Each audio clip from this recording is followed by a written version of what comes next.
Muy buenas noches para todos. Bienvenidos de nuevo a nuestro espacio de espiritualidad entre letras, a nuestro ratico de los viernes para charlar muy a gusto de nuestras pasiones, los libros y el espíritu humano, la espiritualidad que nos une en torno a los pretextos y a los textos. Bueno, pues Tita, bienvenida una vez más. Bienvenidos todos, bienvenidas siempre ustedes, cada vez que los veo, siempre repito que son bienvenidos en mi vida, Liz y Juli. Sí. Y tú eres bien hallada, Tita. Ah, qué bonita. Bienvenida. Liz, bienvenida Hola. de nuevo. Hola a todos. Gracias en verdad por la bienvenida. Y estaba pensando hace algunos días que creo que somos muy bienvenidos en las casas de algunos de nuestros escuchas por los comentarios que nos dejan. En serio, mil y mil gracias por hacernos parte también de su tiempo, de su jornada, del cierre de semana, que creo que para todos igual es súper complejo a veces, como el cansancio y demás, pero aún así dejarnos estar y dejarnos también ser con ustedes. Entonces, gracias por eso y pues nada, también un abrazo a la distancia a Tita y a Julián desde el frío de Bogotá. Bueno, estos días también han estado terrible. muy fríos en Medellín, de modo que nos abrazamos y nos damos calorcito humano. Y así es una alegría para mí, porque soy yo el que lo recibe, pero lo comparto con ustedes, recibir comentarios bonitos de nuestros escuchas que han estado pendientes de la lectura, de los libros, de los últimos programas, de los primeros, y bueno, ya tenemos varios programas y hemos avanzado, ya hemos recomendado autores, libros, y es una alegría generar la quiebra económica, pero el crecimiento en las letras. Estoy como muy poético. Bueno, Tita, hoy vamos a hablar de un libro que conocí solamente porque tú nos dijiste que íbamos a hablar de este libro. Cuéntanos. Hoy no tengo preámbulo porque hoy de una vez quiero decir porque este libro es El día que Nietzsche lloró. Yo lo leí 10 años después, cuando yo lo leí como en 2007, ya tenía el libro unos 12, 13 años de publicado. Yo lo leí como un regalo de cumpleaños, pues llegó a mis manos así, y ahí conocí al autor Irving Yalom, que es un estadounidense. Hay varias carátulas, me encanta el del mío, es editado por Destino, que es de la Casa de Planeta. Irving Yalom, esta es la primera novela que escribe, después escribe una, parece que mucho más exitosa, Un día con Schopenhauer. Él es psiquiatra, psicoanalista, psicólogo, psicoterapeuta y terapeuta existencial. O sea, ¿qué más? ¿Qué más? Nace en Estados Unidos, pero de padres rusos, trabaja en la Universidad de Stanford y ha recibido muchísimos premios. Me parece bellísimo que un hombre con ese conocimiento de la psicología, creo que no le quedó disciplina por estudiar para llegar a la psique, haya escrito esta novela tan hermosa, tan dulce, y luego dentro de un ratico va a sonar contradictorio ese adjetivo dulce cuando diga de qué se trata y dirán, eso sí puede ser dulce. Porque, bueno, el día que Nietzsche lloró, el que llora eso, uno llora junto con Nietzsche. Cuando Nietzsche llora, uno llora. Eso también lo recuerda a uno. Irving Yalom escribe esta novela ficcionando la realidad. Sabemos de Nietzsche, pues ese filósofo que muere en 1900, de pronto la Iglesia Católica ha hecho con Nietzsche lo mismo que con Epicuro, no hubo una lectura adecuada o no conveniente para el momento y no hemos corregido. Realmente, yo sé, tú nos ilustrarás más, Juli, pues la misma iglesia ha corregido errores, la del cometido con Giordano Bruno. Recuerdo a Juan Pablo II pidiendo disculpas en la tumba de Giordano Bruno. Yo me reí un poco porque yo adoré a Giordano Bruno y bueno, me dolía mucho, pues me alegraba y me dolía el perdón al mismo tiempo. Entonces no hemos corregido, sabemos que la iglesia en un momento no tomó a Epicuro, estoy saliendo aquí, haciendo un paréntesis, porque San Agustín admiraba a Epicuro y dijo, no puedo aceptar la teoría por aquello de la transmigración de las almas, que es algo que no ha sido aceptado por la Iglesia Católica. Entonces, curiosamente, en esa época Agustín como que no podía tomar todo Epicuro, pero si no, él habría sido epicureísta. Entonces, bueno, no voy a citar ahora el fragmento de Epicuro, porque nos extendemos, pero lo mismo pasó con Nietzsche y ese sí lo tengo que citar, porque tal vez en el colegio nos enseñan, ay, Nietzsche, un filósofo que dijo, Dios ha muerto. Venga, él dijo, Dios ha muerto, coma, como la coma que no le han puesto a Epicuro cuando dicen, bueno, no lo puedo decir ahora.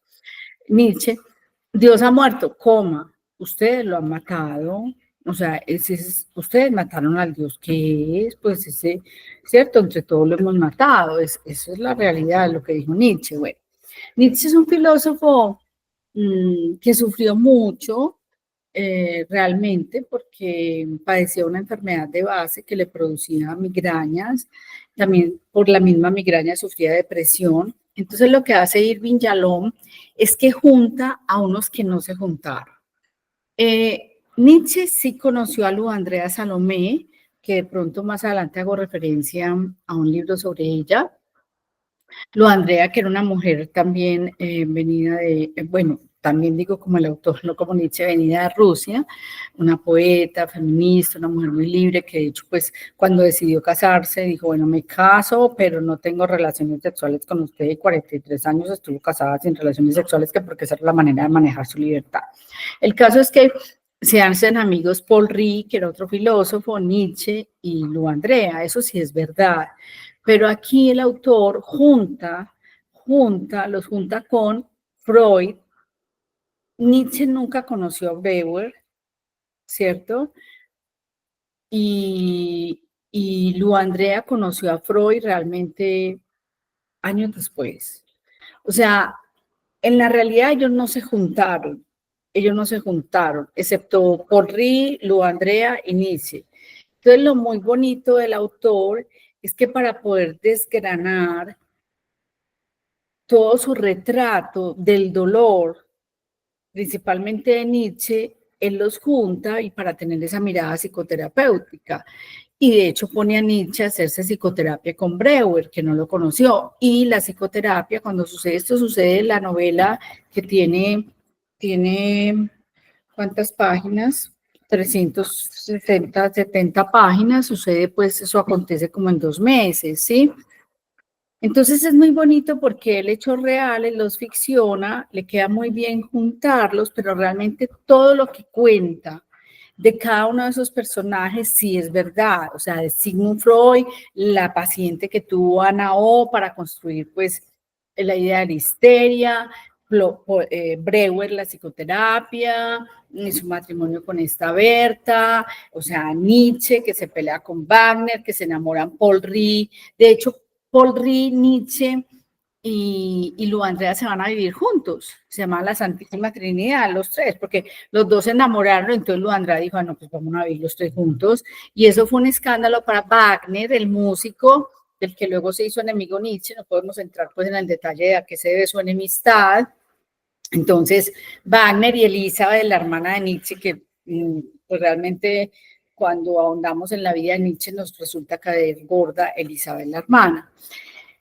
Entonces, en esta novela, en que él inventa que Lu Andrea va y le pide a Breuer, que es un médico que sí es verdad, muy prestigioso, que ya la medicina lo reconocía por sus estudios de la respiración y del equilibrio. Entonces le dice, ay, que por favor trate a un señor que está como deprimido, pero que lo trate, pero que sin que se dé cuenta que lo está tratando. Eso pues, dicen, pues eso es inventado porque Lu Andrea nunca habría tenido esa humildad, era una mujer muy arrodalladora, esa no lo habría tenido, ¿cierto? Entonces, Breuer, el profesor Joseph Breuer, empieza a atender a Nietzsche y pues en el libro va transcurriendo esa psicoterapia, pero sucede lo que muchas veces que quien sana, el médico al paciente o el paciente al médico. Entonces realmente hay una transformación de ambos. de Nietzsche como paciente, y Nietzsche también transforma a Breuer. Y hay unas revelaciones muy bellas en cada uno de ellos. Obviamente, pues Nietzsche es pues, el que más nos conmueve. Realmente el libro es conmovedor. Yo me acabo de encontrar aquí que lo leí a dos manos. Mi hija dejó la nota ahí, como ya había contado muchas veces. Dice, leído a dos manos, mamá, mayo, Raquel, junio. ¿Sí? De 2009, muy lindo porque ella deja marcas, entonces por eso a veces también veo la letrica de ella ahí. Entonces, es un libro realmente sobre la vulnerabilidad, sobre el dolor, sobre el sufrimiento humano y sobre el sentido de vida. O sea, los dos están buscando el sentido de su existencia. 10 años después se hizo la película. Salió la película está muy bien hecha, muy bien representada, pues es una muy buena factura, pero sí sucede como otras tantas veces que ya habíamos comentado, que es mejor leer el libro. Es decir, si vemos la película, vemos los hechos y salimos como al chisme, ay, esa inquietud que nos embrotita, entonces listo, pongamos la película y la vemos en internet. Pero la experiencia de leer el libro es otra. ¿Por qué? Porque el libro, aunque tiene 370 páginas y sucede eso en 2 meses, nos da una lentitud que el cine no nos da. O sea, en hora y media, 2 horas, pues 2 horas debe durar la película, un poco más o menos, no busqué ahora para verificar. Un libro de 367 páginas no se lee en 2 horas. O sea, nosotros es muy lenta, se hace lento y sentimos la lentitud del dolor, porque cuando se sufre, el tiempo se vive diferente. Cuando tenemos un dolor, el tiempo se vive diferente y no es vertiginoso, es lento, pasa lentamente. Y también la existencia se da en la lentitud, o sea, nada humano se construye de afán, también es lentamente el sentido de vida, y que en ellos suceden 2 meses, Breuer y Nietzsche, pero también el sufrimiento, esa búsqueda, pues se hace allí en la lentitud. Pues muchas cosas sí coinciden con la realidad, y una muy importante es que sí, ese noviembre, diciembre en que transcurre el libro, sí es previo a que Nietzsche se vaya a escribir Así hablaba Zaratustra. Y sí es previo, o sea, sí es atinado, aunque Irving Yalom ficciona, lo que ficciona es muy coherente. Dice, sí, eso podría haber pasado. Es decir, si se hubiera encontrado con Breuer, hubiera pasado esto. Si Lou hubiera conocido a Freud antes, no en 50 años después, también hubiera sucedido esto. Yo voy a leer varias frases del libro que son muy bellas. Yo decía ahora que yo tengo guardado en mí, como seguramente los 3 de muchos libros, uno de ellos, por ejemplo, mío, Michel Ende, de Michel Ende, se me olvidó el de la fantasía, que también se llevó al cine, pero no es bonito. Este libro tengo muy grabado en mí el clima, porque además como yo también lloré con Nietzsche, tengo muy grabado el clima, y obviamente fue en un mayo de mi cumpleaños, pero el clima, lo que yo podía sentir ahí, realmente el autor, siendo psicólogo o psiquiatra con toda esta formación psicológica, lo hace muy, muy, muy bien, muy, muy, muy bien. Entonces, de un grande como Nietzsche, sentarse junto a él a sentir el dolor, y no voy a revelar todavía el dolor, voy a dejar que en la boca de Nietzsche sintamos cuál es su verdad, y que inclusive lo lleva a cambiar. Él tiene una depresión antes de irse a escribir Así hablaba Zaratustra, que es un libro muy importante, ¿cierto? En que él descubre como esa amistad en Zaratustra, pero ya el autor nos pone a que él haya descubierto la amistad por Breuer antes de, dice, sabe que ninguna... ¿Vas a hablar, Juli? Sí, es que quiero decir varias cositas. La Qué pena. primera, no, Tita, por favor. La primera es que efectivamente la iglesia se ha corregido varias veces por cosas que no hizo tan bien.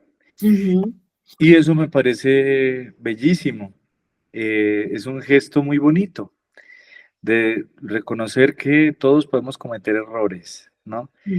Y la institución puede cometer errores, ¿no? Eso me parece muy bello. Y confesión así pública, a mi perrito, bueno, ya murió, vivió 16 años con nosotros, a mi perrito le puse Giordano en honor a Giordano Bruno. Aunque Sí. luego todos le decíamos era Nano, pero su nombre oficial era Giordano, ¿verdad? Bueno, esa era la primera. La segunda es que el tema que me parece que es como lo más sensible del libro y lo que a mí me cautivó más del libro es esa exposición de la vulnerabilidad. ¿Por qué motivo? Porque a veces los autores, o bueno, pensemos en los autores, pero aplica también para nosotros que estamos en la pantalla, aplica para el sacerdote que está predicando, aplica para el gobernante, para el actor.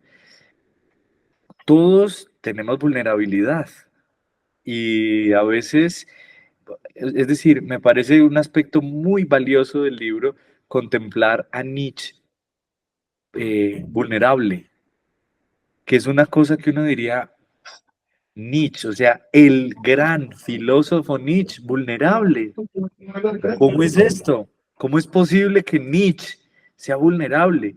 Igual, es que yo te veo a ti porque te conozco, pero si no te conociera yo diría, ¿Tita vulnerable? ¿Tita? Pues ¿cómo? ¿Cierto? Y lo mismo pasa con nosotros, pues aquí nos vemos en la pantalla y nosotros aquí tan conversadores sobre los libros y resulta que también nosotros tenemos vulnerabilidad. Y el reconocimiento de esta vulnerabilidad, o yo no, lo que voy a decir no quiero que se malinterprete, pero en el reconocimiento de esa vulnerabilidad es en donde nosotros nos hacemos auténticamente humanos. Es decir, no es que la vulnerabilidad sea lo que somos y que nos tengamos que quedar eternamente caídos en esa vulnerabilidad, pero el reconocimiento de esos límites, de que también nosotros somos limitados, que también nos enfermamos, que también sufrimos, que también tenemos todos, creo que eso hace que entremos en una conciencia de lo que representa ser seres humanos, ¿no? Que es estar condicionados por el tiempo y el espacio, ¿no? Liz, antes de que yo diga la tercera, Liz. Sí, perdón, es que también estaba escuchando a Tita, también parto de una confesión y es, no conocía el libro hasta que Tita lo mencionó, pues como que nos hicimos la lista y apareció, pues también creo que eso es una manifestación, está haciendo ojitos, está diciendo por ahí como, hay que leer, míreme que estoy por ahí. Y un día con Schopenhauer, que es la otra novela de él muy cercana, Un día con Schopenhauer, una belleza, sí. Que además Schopenhauer influyó bastante en Nietzsche, ¿sí? Y en Paul Rill. Eso es lo que me parece maravilloso de lo que nos estás contando y es claro, a ver, yo estudié algo de filosofía y estos personajes, claro, te los presentan como el top, ¿no? Es decir, como los académicos, los pensantes, los filósofos, muy propio desde su escritura, a partir de la frase como Dios ha muerto, por ejemplo. Entonces uno da la sensación de como que hay cero sensibilidad, como de es más razón.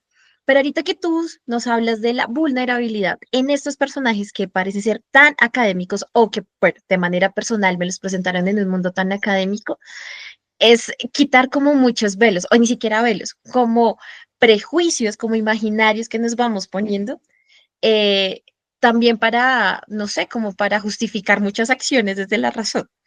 Y poner estos personajes en una condición de vulnerabilidad, creo que personalmente es como una invitación a si estos grandes fueron tan vulnerables, el libro se convierte en una invitación a hacer como, hey, ahí está la posibilidad de sentirte vulnerable.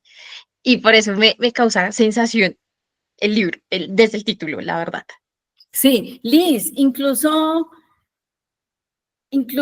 por eso es que hay que leerlo, para hacer uno el ejercicio, por la invitación que nos estás haciendo yo entonces reitero, o sea, sentir con el otro. Aquí también incluso recuerdo ahí Teresa Benedicta de la Cruz, pues con toda su idea de la empatía, ¿cierto? Sentir con el otro. Entonces la película nos va a quedar, reitero, en lo fáctico, pero no importa si inclusive ustedes dos mismos salen ahorita a hacer trampa y se ponen a ver la película, ¿cierto? Muy bien hecha, simplemente para salir del chisme, de los hechos.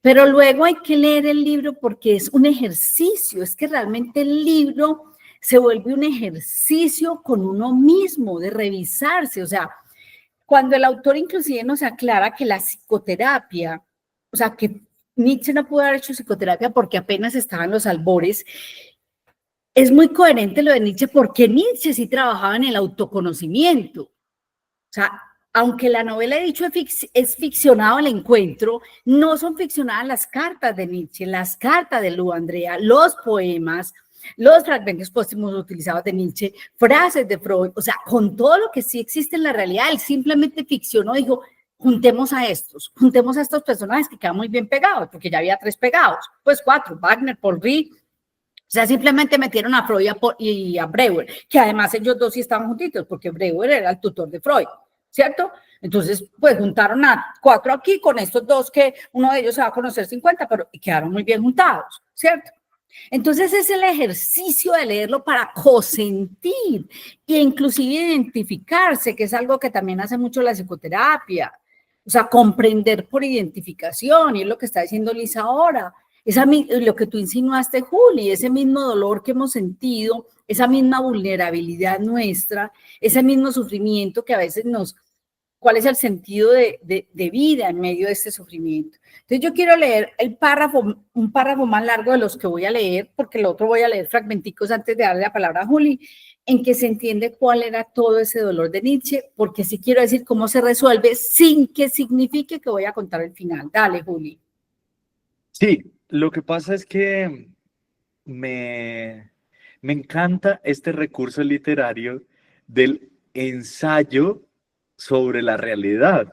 Esto me parece maravilloso, sobre todo por la posibilidad que tiene la literatura de contar mundos posibles, que me parece una maravilla, una maravilla. Vi el tema del ensayo, no el ensayo filosófico, sino el ensayo literario, que es la prueba ficcional, un género bellísimo, de donde podemos mucho explorar. Y de hecho, también es un recurso que utilizan muchos textos, incluso bíblicos. Por poner el ejemplo de la parábola del padre y los 2 hijos. El final es que no sabemos si el hijo mayor entró o no entró. De modo que le toca al lector ensayar qué es lo que pudo haber pasado. Entró a la fiesta, no entró, se encontró con el hermano, lo abrazó, lo besó, etcétera. No, es terminar la historia. Pero esto es por lo que estás diciendo de que incluso aunque el texto sea ficcionado, nos está mostrando una realidad que es absolutamente humana y que no es descabellada, ¿no? Esto. Y la tercera cosita que quería decir antes de la lectura es que me siento evocado naturalmente por el libro a lo que estamos leyendo esta semana en la misa, que es el libro de Job. Yo ahorita lo quería decir, pero dije, los que no hayan ido a la misa, todo de lo de Job, claro. Sí, que es el libro de Job, porque precisamente Job, como justo el predicador esta mañana, muy bien predicado en misa, dijo, el libro de Job no es el libro de la paciencia. Jamás bastaría leer cuál es el reclamo de Job, que me encanta, porque es absolutamente humano. Maldita sea el día en que nací, yo por qué tuve que venir, en qué momento me cayó toda esta rulla, pero por qué, ¿no? Es el libro del sentido del sufrimiento, que es diferente, ¿no? Y cómo el sentido, en el libro de Job al menos, es la esperanza, ¿no? Cómo termina el libro de Job, que me parece fascinante, es, de oídas te conocía, pero ahora te han visto mis ojos. Ese aspecto de, no de que la vida se va a solucionar, a mí me daría miedo una espiritualidad que solucione los problemas, miedo, porque me daría a mí la posibilidad de enfrentar la realidad, ¿no? Pero este es, no, más allá de esto, hay una esperanza más allá. Es decir, sí, hay vulnerabilidad, sí, hay dolor, sí, hay sufrimiento, pero por encima de esta realidad que percibimos cercana, por encima de todo esto, hay otra realidad que es mayor, que es la de la esperanza, ¿no? Creo que, o sea, me evoca naturalmente la lectura del libro, me evoca Sí, naturalmente el pero libro de está Job. bien. Está muy bien intuitivamente hecha la vocación porque no te puedo decir por qué es tan pertinente, porque te quito como antojo de leer, pero coincide. O sea, cuando estés leyendo te vas a acordar de eso que acabas de decir. Y sí, pero no te puedo explicar por qué. O sea, sí está manejada aquí el asunto de la esperanza. Entonces leo ese párrafo largo, ¿sí? Aquí incluso es tan atinado y el autor tuvo que leerse todos los fragmentos, todos los escritos de cada uno de estos personajes, que inclusive pone en boca, entonces para uno de filósofo, para los tres que somos filósofos, pues es muy rico cuando uno ve esas frases que ha estudiado filosofía, pero en los libros académicos de los filósofos los ve salir como de su boca en una escena, por un personaje. Entonces aquí está esa frase que conocemos tanto de hay que ser un lecho para el amigo, pero un lecho duro, un lecho duro. Entonces el autor lo ponía a decir, ofrezca al amigo que sufre un lugar de descanso, pero que sea un catre, una camadura o un catre de campaña, ¿cierto? Ahí están conversando porque Breuer se da cuenta que en realidad él también ha sido psicoanalizado por Nietzsche.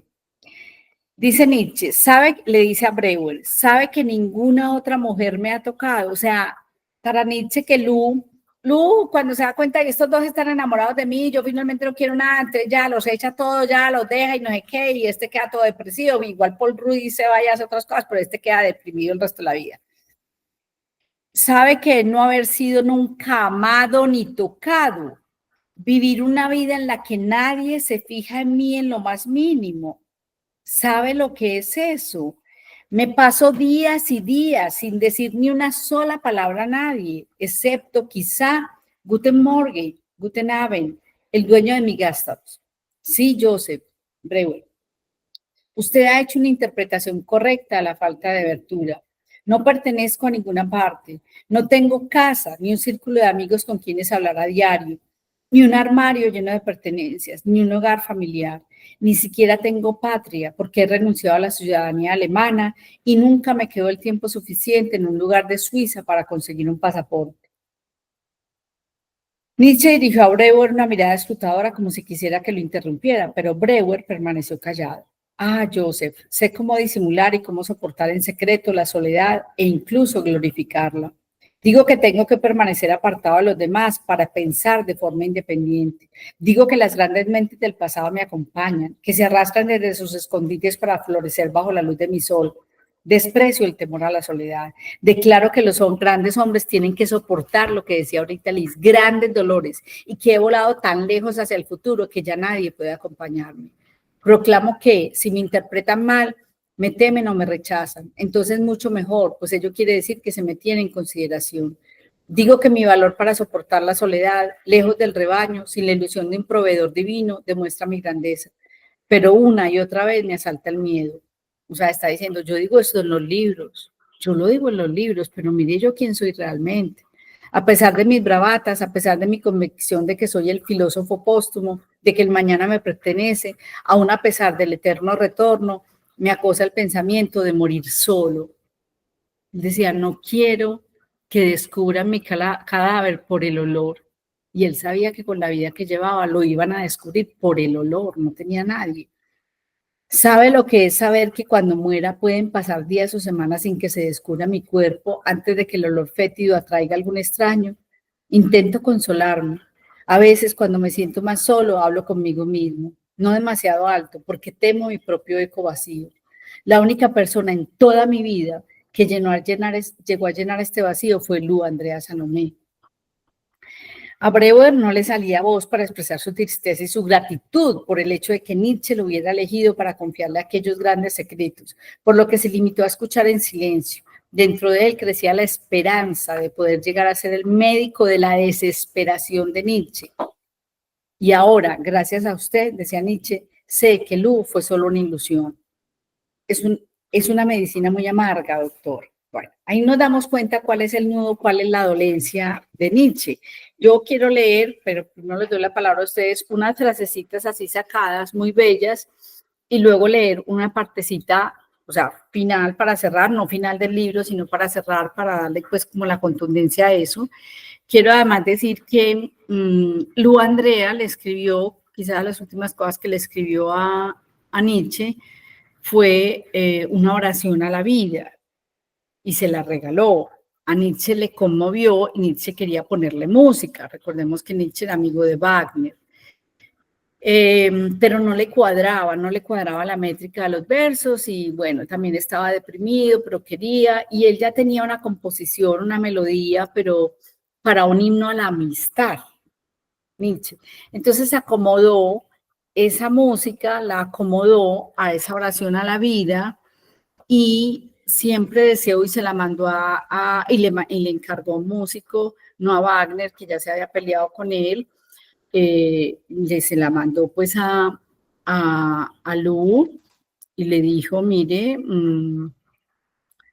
pues mire, esto ya se me perdió que le iba a leer aquí. Bueno, ahora voy a buscar acá.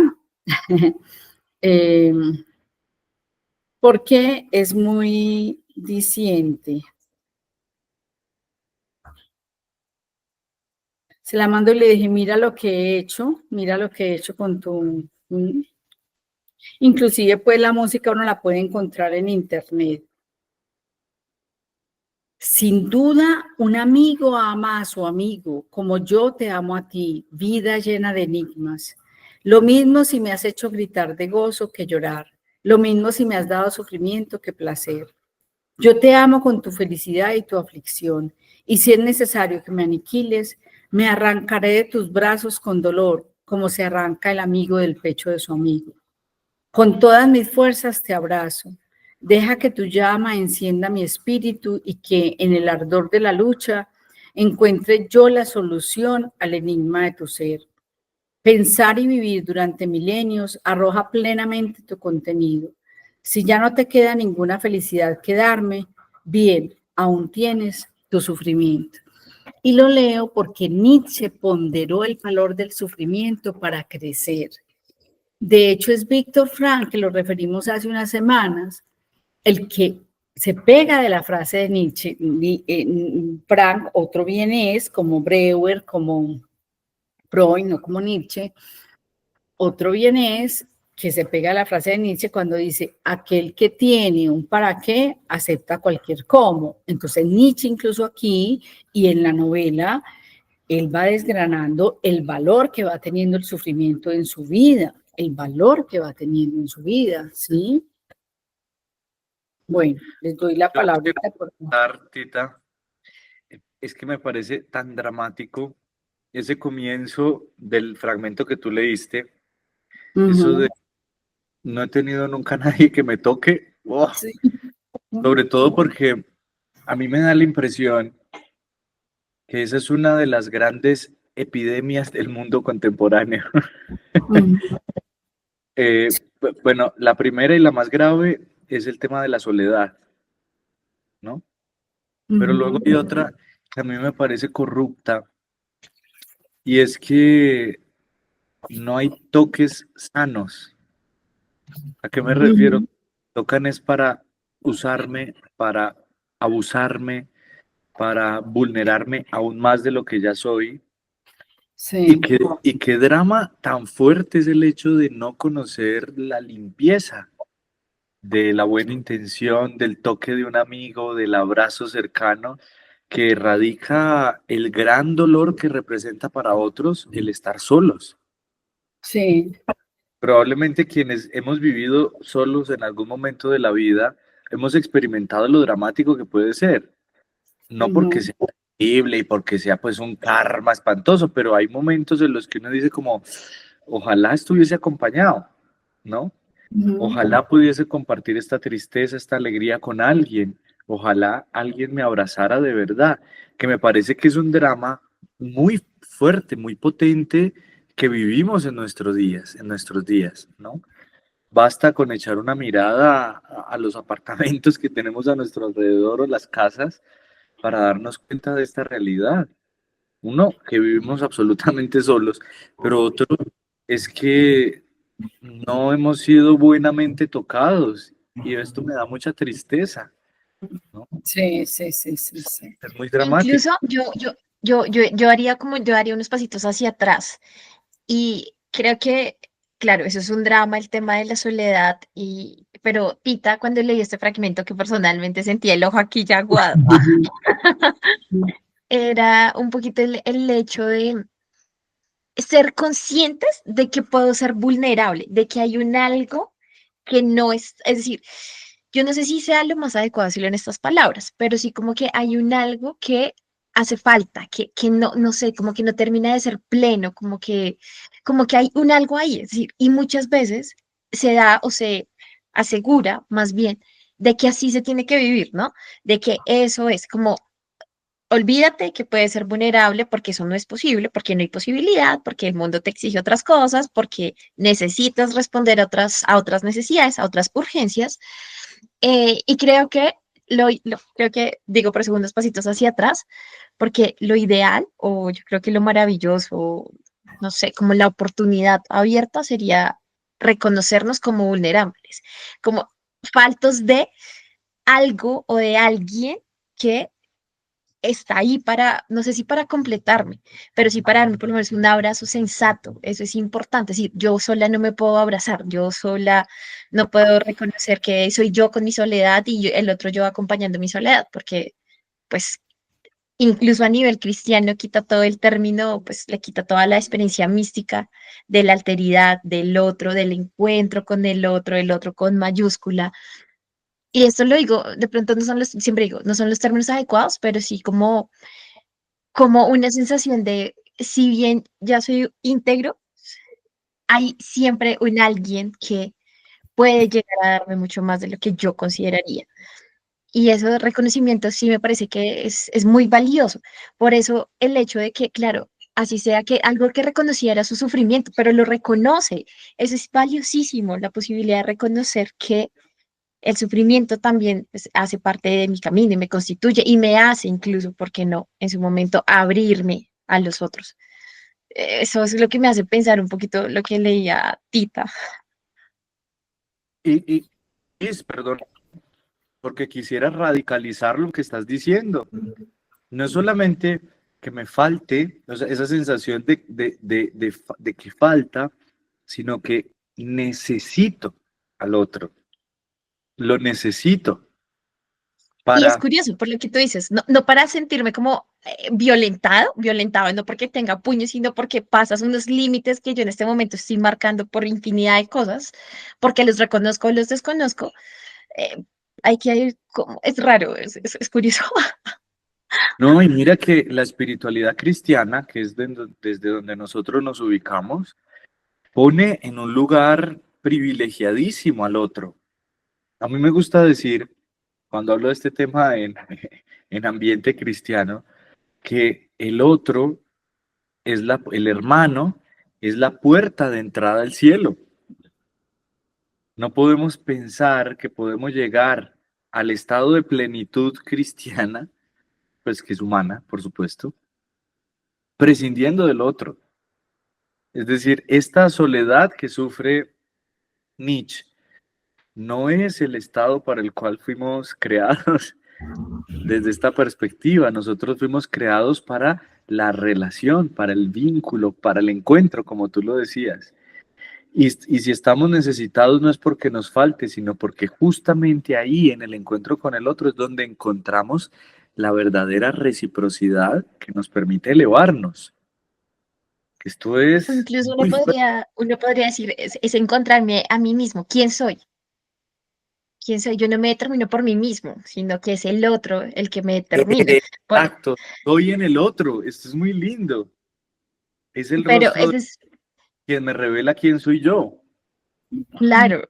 Pero para eso también hay que ir como eso, el reconocimiento del sufrimiento, que ese cierre me pareció maravilloso, es decir, que reconoce que soy sufrimiento, que esto también lo cargo.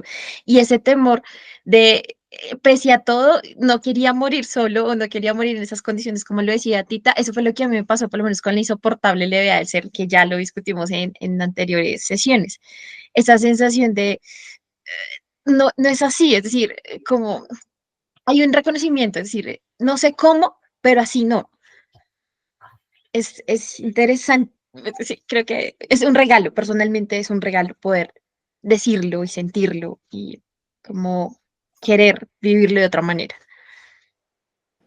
Y ni qué mencionar que el tema de la amistad que está planteado aquí, pues, porque sería ya abrir un episodio completo para hablar de este tema, ¿no? Y que ya mencionamos alguna vez cuando hablamos del último encuentro de Sandor Maray, ¿no? Sí, Pero, sí.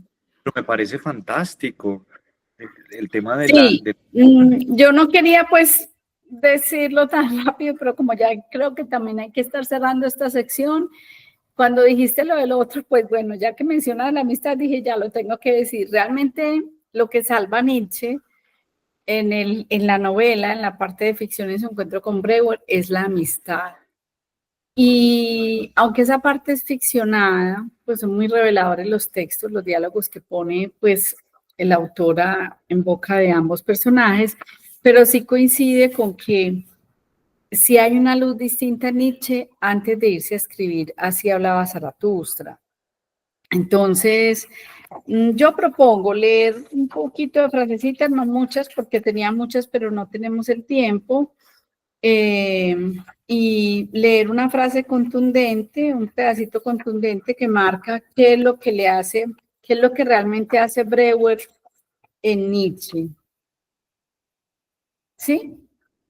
Bueno, mire, incluso pues, es tan juicioso el libro, es tan juiciosa la escritura que él no se equivoca en nada realmente cuando expone, cuando explaya, cuando desgrana ahí las ideas filosóficas de Nietzsche, no se equivoca, ¿cierto? Entonces, ahí podemos ver el concepto del eterno retorno, cuando Nietzsche dice que hay que vivir, ¿qué pasaría si tuviéramos que repetir esta vida? Vive la vida como si la tuvieras que volver a vivir esta misma una y otra vez. O sea, ¿cómo estoy viviendo para que se me digan, venga, Tita, ya, se acabó esto y la va a repetir esta misma, no? Ay, entonces, ¿usted qué fue lo que hizo mal? Es que la va a repetir, que eso lo dice en el 300 y pico de la Galla Ciencia. Ese argumento de Nietzsche es muy revelador y para la ética y para cómo vivimos. Es decir, bueno, él también dice, quien no vive en el momento adecuado, pues tampoco puede morir en el momento adecuado. Luego todo lo de las elecciones, porque él realmente toma decisiones durante estos 2 meses de esa amistad, llegar a ser quien eres, que es también una idea que luego desarrollará Heidegger. Elegir lo que nos llevará a construirnos de acuerdo a nuestro verdadero ser. La vida es una decisión. La vida es una decisión, ¿sí? Encontrar que todo es profundo, un rasgo inconveniente, hace que uno esfuerce la vista todo el tiempo y uno termina por encontrar más de lo que habría deseado. Es más fácil, mucho más fácil obedecer a otro que gobernarse a sí mismo. El espíritu de un hombre se construye en función de sus decisiones. No responsabilizarse de los propios objetivos vitales es dejar que la propia existencia sea un accidente. Sigo otras poquitas. Hoy, quizá por primera vez, siento que tengo poder sobre mi vida. Acepto la vida que he elegido. Construya un nuevo ser sobre las cenizas de su vieja vida.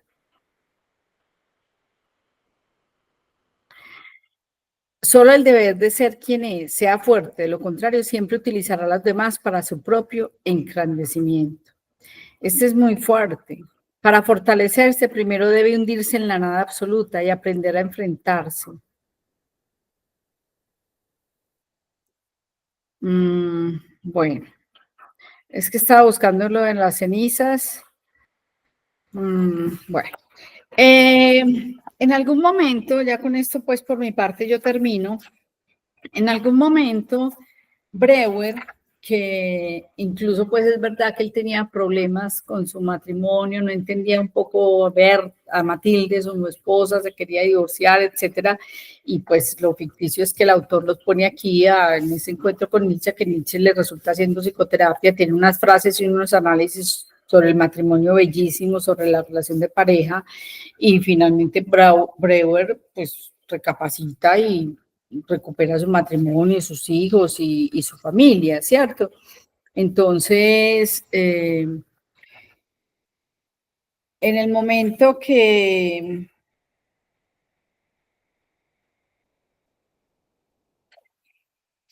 para validar lo de la amistad, se me fue la cita. Ay, aquí ya la voy a encontrar. Ay, son un párrafo de este lado.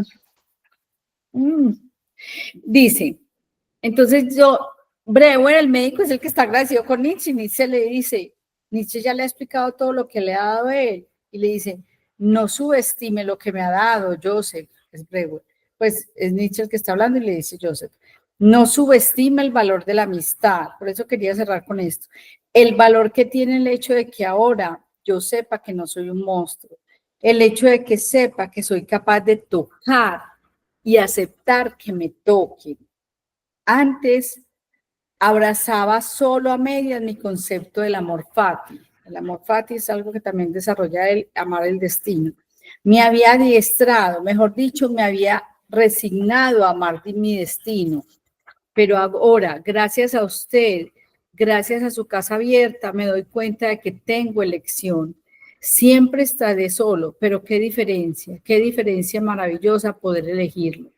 Amor fati, elegir nuestro destino, amar nuestro destino. Obviamente me moriría de ganas de leer la escena de cuando lloró, pero no lo voy a hacer. ¡Ay, cabello, sí quería! No. Tú no nos viste, Tita. Es muy lindo. El médico le dice, Breuer le dice, Nietzsche, hagamos un ensayo. Imagínate que esas lágrimas tienen voz. Imagínate que esas lágrimas tienen voz. No, Tita, es que tú no nos viste, pero Liz y yo estábamos haciendo caras mientras leías los fragmentos. Bueno. Porque es muy impactante, tiene cosas que realmente te invitan a reflexionar sobre la vida, sobre cómo estás asumiendo las relaciones, cómo estás asumiendo tu vulnerabilidad, de qué manera enfrentas el dolor, de qué manera te posicionas de cara a lo que la vida misma ofrece naturalmente. Y que no es fácil, es decir, en verdad es que cuesta mucho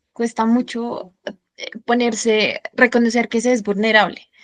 En verdad es muy complejo, no sé, de pronto educación, de pronto porque es la naturaleza humana, no sé, pero siempre la posibilidad de tener el control, ¿no? Y es curioso, porque la vulnerabilidad te quita, no controlas nada. Entonces es como la oportunidad para sentir, pero sentir es raro, sentir es incómodo, te descoloca literalmente, creo que ustedes saben más de eso, pero sí es muy complejo, no es fácil, y esta sesión fue muy linda porque me hiciste pensar en un libro con el que lloré hace muchos años, yo creo que hace más de 15 años, y bueno, ¿por qué no traerlo alguna vez a esta sesión? Muy interesante. Muy interesante. Pero Vale, no me pasa así el nombre del libro. No, todavía no, va a ser sorpresa. Todos en expectativa. Sí. Bueno, pues qué fantástico tiempo hemos pasado hablando de este libro, de El día que Nietzsche lloró, lo que Nietzsche lloró. Nietzsche. Maravilloso. Bueno, ¿qué les parece si pasamos a nuestras siguientes secciones? Claro. Bueno. Listo, entonces, Liz, tú nos vas a recomendar hoy un autor o autora. Sí. Hoy voy con un autor que hasta ahora también estoy conociendo. Llegué a él fue curioso. Un amigo me lo recomendó, yo fui a mirar el libro y una persona en la librería me volvió a recomendar el autor. Entonces creo que yo siempre digo que los libros se van manifestando también. Hay como los momentos adecuados en los que ya es como necesario. Ahí está haciendo ojitos, ahí estaba y lleva muchos meses como diciendo, todavía no lo compro, todavía no sé qué, y llegar y varias personas en distintos espacios presentarlo. Y es este señor, John Kennedy Toole, supongo que se pronuncia así. Este es el libro del que les hablo, La Conjura de los Necios. Eh, muy, muy recomendado. Yo no lo he leído, estoy indagando hasta ahora en la vida del autor, pero en verdad nadie nos va a creer. Creo que fue una persona muy vulnerable en su momento y resulta, pues, nació en Estados Unidos y se suicidó a los 32 años porque este libro, La Conjura de los Necios, se lo negaron en 8 editoriales distintas. Y él, que creía que iba a ser su gran obra y realmente recibe, después de muerto, recibe uno de los mejores premios de literatura, que ya les confirmó el Pulitzer, si no estoy mal. El Pulitzer. Exacto, ajá, lo lo recibe por este libro cuando él ya se ha suicidado por un tema de depresión, porque toda su vida estuvo fundamentada en escribir una muy buena novela y todo lo que pensó, lo que sintió, lo narró en este libro. Y al ver que ninguna editorial lo publicaba porque sentían, o más bien la respuesta que le daban era un libro que no decía absolutamente nada, pues su opción cayó en una depresión muy profunda y se suicida a los 32 años, desafortunadamente. Con el tiempo le han dado cantidad de premios, es un libro muy elogiado y es considerado una de las novelas de importantes del siglo XX. Así que, bueno, yo creo que la invitación está abierta porque es John Kennedy Toole, no sé cómo se pronuncia, un hombre que narró, plasmó su vulnerabilidad y su vida en 500 páginas y no todos tuvieron la posibilidad de sentirlo y descubrirlo en su momento. Liz, yo no tenía ni idea de este autor. Yo Bravísimo. tampoco, pero es increíble. Incluso el libro empieza con una carta que manda la mamá pidiéndole al editor que por favor se dé la posibilidad de leer, porque su hijo ya no está, pero necesita que el libro sea publicado. Es Qué algo fuerte. de locos, de locos. Impresionante, Sí. impresionante. Y a mí me toca recomendar un libro y nuestros escuchas de nuevo van a decir, estos se pusieron de acuerdo. No, no nos pusimos de acuerdo. El libro que les quiero recomendar hoy, que compré y que estoy leyendo, llevo muy poquito de lectura, pero hasta ahora me ha encantado. Es desgarrador, desgarrador, súper doloroso. Y bueno, como yo no sirvo para esto de sembrar expectativa, el libro, ¿Es cuál? El verano en que mi madre tuvo los ojos verdes. No, Ah, no recuerdo, no sé exactamente cómo se pronuncia el nombre de la autora. El ujú, apellido es Tatiana Tibulak o Tibuleak. Es una ujú. autora de Moldavia, es muy joven, todavía vive, ha escrito apenas 3 o 4 novelas, esta es probablemente la más famosa. Y este libro relata la, una relación dramática entre un artista y su madre. Llega un momento en el cual el autor, el protagonista de la novela que se llama Alexi, que tiene un bloqueo artístico, esto que todos hemos vivido, hasta bloqueos lectores, síndrome de página vacía, todos en algún momento, espiritualmente lo llamamos sequedad, etcétera. Y su psiquiatra le recomienda volver emocionalmente al último verano que pasó con su madre, ¿no? Por eso el título, El verano en que mi madre tuvo los ojos verdes. Y aquí se da un proceso que es muy interesante de recordar y de narrar y de recontar y de resignificar en un trabajo de sanación y de perdón, ¿no? Y por eso me parece que es impresionante cómo el autor logra, cómo el personaje logra superar cosas muy complejas de su vida, la desaparición de su hermana, el mal, el maltrato de su madre, incluso su propia enfermedad, que es súper dramática, ¿no? Y en relación, además que el título me parece hermoso y la edición también, yo debo reconocer que tengo una debilidad por los libros bonitos, por Sí, las claro. letras bonitas, ¿no? Y esta edición, esta es la segunda, ¿no? Es preciosa, mire las florecitas aquí de la editorial Impedimenta. Eh, y bueno, miren cómo lo publicaron Christopher Thibault. Dice, es una esmeralda pisoteada que tiene dentro de sí tantas fracturas que emana una insólita luz que atraviesa la piel y alumbra los huesos. Es un texto dramático, dramático, que explora esta relación. Si me permiten leer 3 o 4 líneas de cómo comienza el libro, son 77 capítulos, pero muy cortitos, ¿no?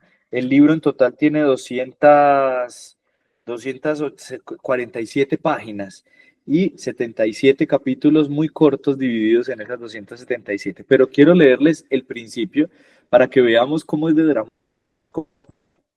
Aquella mañana en que la odiaba más que nunca, mi madre cumplió 39 años. Era bajita y gorda, tonta y fea. Era la madre más inútil que haya existido jamás. Yo la miraba desde la ventana mientras ella esperaba junto a la puerta de la escuela como una pordiosera. La habría matado con un pensamiento. Junto a mí, silenciosos y asustados, desfilaban los padres. Un triste atajo de perlas falsas y corbatas baratas, venido a recoger a sus hijos defectuosos, escondidos de los ojos de la gente. Está narrado en primera persona y es muy bello ver el proceso evolutivo que va haciendo el personaje desde esto hasta terminar diciendo: los ojos de mi madre eran las ventanas de un submarino de esmeralda. Es un proceso bellísimo, bellísimo, y es mi lectura actual, entonces por eso quiero Ay, recomendarles esto. Sí. yo lo quiero. Ah, Bueno, compra. Es decir, ahora soy yo la que voy a empezar aquí a este fin de semana tocó ir a hacer compras. Ah. bueno, pues esta es mi recomendación de hoy. Bueno, y ya para cerrar nuestra sesión de hoy, Liz, nuestro regalito del día. Bueno, yo siento que una de las partes más difíciles de preparar cada capítulo es el regalo. O bueno, personalmente me pasa eso a mí, el regalo me toca pensarlo mucho. Y siempre traigo algo preparado y resulta siendo otra cosa. Hace muchos años leí un libro que se llama Nuestras vidas son los ríos. Vamos a ver si ojalá algún momento lo podamos comentar. Y me desperté como pensando mucho en el libro y en las prácticas lectoras que tenía antes y resulta que cargaba papelitos en los libros y iba anotando lo que más me gustaba.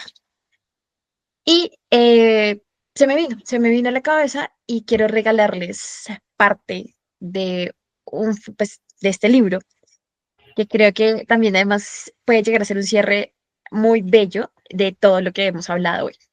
Entonces, este fragmento dice así.